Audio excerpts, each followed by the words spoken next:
எரேமியா 50ஆம் அதிகாரம். கர்த்தர் தீர்க்கதரிசியாகிய எரேமியாவை கொண்டு பாபிலோனுக்கும் கல்தேய தேசத்துக்கும் விரோதமாக உரைத்த வசனம். பாபிலோன் பிடிபட்டது, பேல் மீட்கப்பட்டது, மொரதாக் நொறுங்குண்டது, அதனுடைய சிலைகள் லட்சையடைந்தது, அதனுடைய விக்கிரகங்கள் நொறுங்கி போயின என்று ஜாதிகளுக்குள்ளே அறிவித்து பிரசித்தம் பண்ணுங்கள். இதை மறைக்காமல் கொடியேற்றி விளம்பரம் பண்ணுங்கள். அதற்கு விரோதமாய் வடக்கே இருந்து ஒரு ஜாதி வந்து அதன் தேசத்தை பாழாக்கி போடும். அதிலே குடியிருப்பாரில்லை. மனுஷரோடே மிருகங்களும் ஓடிப்போய்விடும். அந்நாட்களில் அக்காலத்திலும் இஸ்ரவேல் புத்திரர் வருவார்கள்.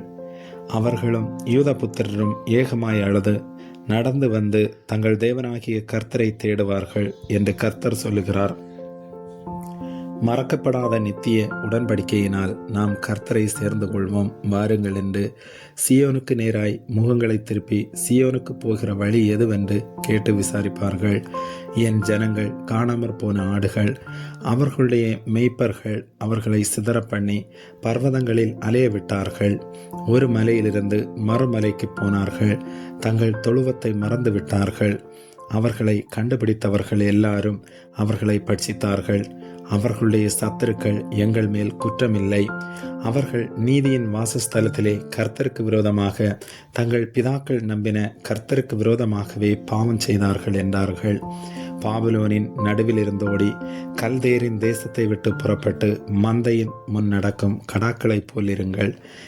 இதோ நான் பாபிலோனுக்கு விரோதமாக வட தேசத்தில் இருக்கும் பெரிய ஜாதிகளின் கூட்டத்தை எழுப்பி அதை வரப்பண்ணுவேன். அவர்கள் அதற்கு விரோதமாக ஆயத்தம் பண்ணுவார்கள். அங்கே இருந்து வருகிறவர்களால் அது பிடிக்கப்படும். அவர்களுடைய அம்புகள் சாமர்த்தியமுள்ள பராக்கிரமசாலியின் அம்புகளைப் போல் இருக்கும். அவைகள் விருதாவாய் திரும்புவதில்லை. கல்தேய கொள்ளையாகும். அதை கொள்ளையிடுகிறவர்கள் எல்லாரும் பரிபூரணமடைவார்கள் என்று கர்த்தர் சொல்லுகிறார். என் சுதந்திரத்தை கொள்ளையிட்ட நீங்கள் சந்தோஷித்தீர்களோ? களி கூர்ந்தீர்களே? புல் மேய்ந்தது கொளுத்த கடாரியைப் போல் பூரித்து வலிய ரிசவம் போல் முக்காரம் போடுகிறீர்களே. உங்கள் தாய் மிகவும் வெட்கி உங்களை பெற்றவள் நாணமடைவாள். இதோ அவள் ஜாதிகளுக்குள்ளே கடைசியாவதுமின்றி வனாந்தரமும் வறட்சியும் அந்தர வெளியுமாவாள். கர்த்தரின் கோபத்தினாலே அது குடியேற்றதும் பெரும் பாழுமாயிருக்கும். பாபிலோனை கடந்து போகிற எவனும் அதன் எல்லா வாதைகளின் நிமித்தமும் பிரமித்து ஈசல் போடுவான். நீங்கள் எல்லாரும் பாபிலோனுக்கு விரோதமாய் சுற்றிலும் அணிவகுத்து நின்று வில்லை நாணேற்றி அதன் மேல் அம்புகளை எய்யுங்கள். அம்பு செலவை பாராதேயுங்கள். அது கர்த்தருக்கு விரோதமாய் பாவம் செய்தது. அதற்கு விரோதமாய் சுற்றிலும் ஆர்ப்பரியுங்கள். அது தன்னை கையளித்தது. அதன் அஸ்திவாரங்கள் விழுந்தது. அதன் மதில்கள் இடிக்கப்பட்டது. இது கர்த்தர் வாங்கும் பழி. அதனிடத்தில் பழி வாங்குங்கள். அது செய்தது போலவே நீங்களும் அதற்கு செய்யுங்கள். விதை விதைக்கிறவனையும் அறுப்பு காலத்தில் அரிவாளை பிடிக்கிறவனையும் பாபிலோனில் இராதபடி சங்காரம் பண்ணுங்கள்.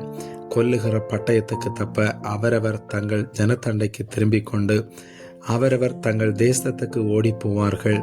இஸ்ரவேல் திரைப்பட்டு போன ஆடு, சிங்கங்கள் அதை துரத்தின. முதலில் அசீரியா ராஜா அதை பட்சித்தான். கடைசியில் பாபிலோன் ராஜாவாகிய இந்த நேபுகாத் நேச்சார் அதன் எலும்புகளை முறித்தான். ஆகையால் இஸ்ரவேலின் தேவனாகிய சேனைகளின் கர்த்தர் சொல்லுகிறது என்னவென்றால், இதோ நான் அசீரியா ராஜாவை தண்டித்தது போல் பாபிலோன் ராஜாவையும் அவன் தேசத்தையும் தண்டித்து இஸ்ரவேலை அதன் வாசஸ்தலத்துக்கு திரும்பி வர பண்ணுவேன். அப்பொழுது அது கர்மேலிலும் பாசானிலும் மேயும், எப்ராஹிமின் மலைகளிலும் கிளையாத்திலும் அதன் ஆத்துமா திருப்தியாகும். அந்நாட்களிலும் அக்காலத்திலும் இஸ்ரவேலின் அக்கிரமம் தேடப்பட்டாலும் அது காணாதிருக்கும். யூதாவின் பாவங்கள் தேடப்பட்டாலும் அவைகள் கிடையாதிருக்கும். நான் மீதியாக வைக்கிறவர்களுக்கு மன்னிப்பேன் என்று கர்த்தர் சொல்லுகிறார். மெரதாயும் தேசத்துக்கு விரோதமாகவும் பேகோடு குடிகளுக்கு விரோதமாகவும் நீ போய் அவர்களை துரத்தி யாவையும் பாழாக்கி சங்காரம் பண்ணி நான் உனக்கு கட்டளையிட்டபடியெல்லாம் செய் என்று கர்த்தர் சொல்லுகிறார். தேசத்திலே யுத்தத்தின் சத்தமும் மகா சங்காரமும் உண்டு. சர்வ பூமியின் சம்மட்டி எப்படி முறித்து உடைக்கப்பட்டது. ஜாதிகளுக்குள்ளே பாபிலோன் எப்படி பாழாய் போயிற்று. பாபிலோனே, உனக்கு கண்ணியை வைத்தேன், நீ அதை அறியாமல் அதிலே சிக்குண்டு போனாய். நீ அகப்பட்டும் பிடிபட்டும் போனாய். நீ கர்த்தரோட யுத்தம் கலந்தாயே.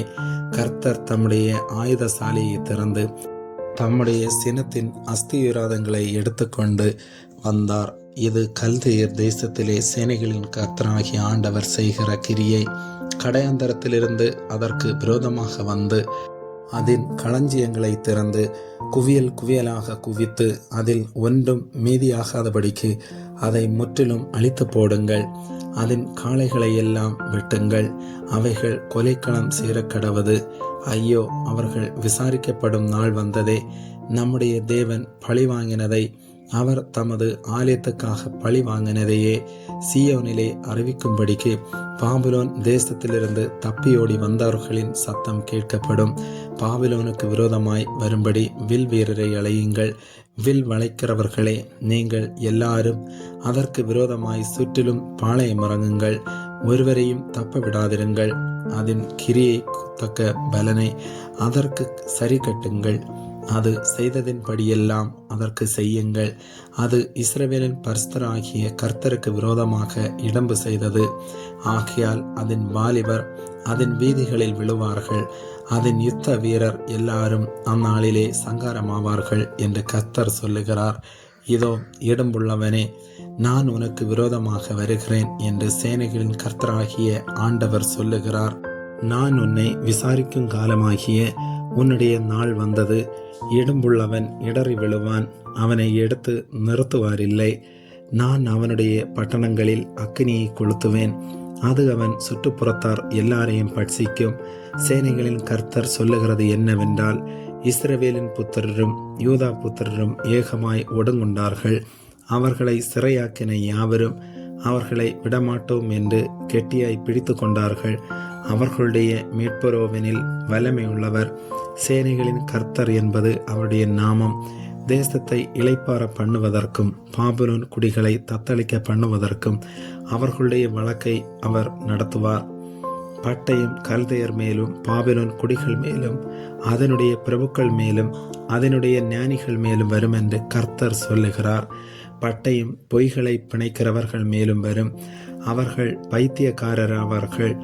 பட்டயம் அதன் பராக்கிரமசாலிகள் மேலும் வரும், அவர்கள் கலங்குவார்கள். பட்டயம் அதன் குதிரைகள் மேலும் அதன் ரதங்கள் மேலும் அதன் நடுவில் இருக்கிற பல ஜாதியான ஜனங்கள் யாவர் மேலும் வரும், அவர்கள் பேடிகளாவார்கள். பட்டயம் அதன் பொக்கிசங்களின் மேல் வரும், அவைகள் கொள்ளையாகும். வறட்சி அதன் தண்ணீர்கள் மேல் வரும், அவைகள் வறண்டுவோம். அது விக்கிரக தேசம். அருகளிப்பான சிலைகளின் மேல் மனமயங்கி இருக்கிறார்கள். ஆகையால் காட்டு மிருகங்களும் ஓரிகளும் அதிலே குடியிருக்கும், கோட்டான்கள் அதிலே தங்கும். இனி என்றென்றைக்கும் அது குடியேற்றப்படுவதில்லை. தலைமுறை தலைமுறையாக ஒருவரும் அதில் சஞ்சரிப்பதும் இல்லை. தேவன் சோதோமையும் குமாரோவையும் அதன் சுற்றுப்புறங்களையும் கவிழ்த்து போட்டது போல இதையும் கவிழ்த்து போடுவேன் என்று கர்த்தர் சொல்லுகிறார். ஒருவரும் அதில் குடியிருப்பதில்லை, ஒரு மனுபுத்திரனும் அதில் தங்குவதும் இல்லை. இதோ, வடக்கே இருந்து ஒரு ஜனமும் பெரிய ஜாதியும் வரும். பூமியின் எல்லைகளிலிருந்து பலத்த ராஜாக்கள் எழும்புவார்கள். அவர்கள் வில்லும் வேலும் பிடித்து வருவார்கள்.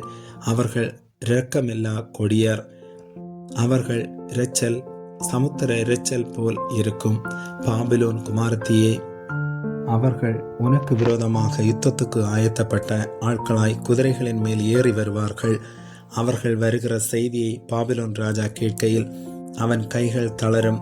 இடுக்கும் பிரசவ வேதனைப்படுகிறவர்களுக்கு உண்டாகும் வேதனையை போன்ற வேதனையும் அவனை பிடிக்கும். இதோ, புரண்டு ஓடுகிற யோர்தானிலிருந்து சிங்கத்தை போல் பலவானுடைய தாபரத்துக்கு விரோதமாக வருகிறான். அவனை அங்கே இருந்து சடுதியிலே ஓடிவர பண்ணுவேன். நான் அதற்கு விரோதமாக கட்டளையிட்டு அனுப்ப தெரிந்து கொள்ளப்பட்டவன் யார்? எனக்கு சமனானவன் யார்? எனக்கு திட்டம் சொல்பவன் யார்? எனக்கு முன்பாக நிற்கப் போகிற மெய்ப்பெண் யார்?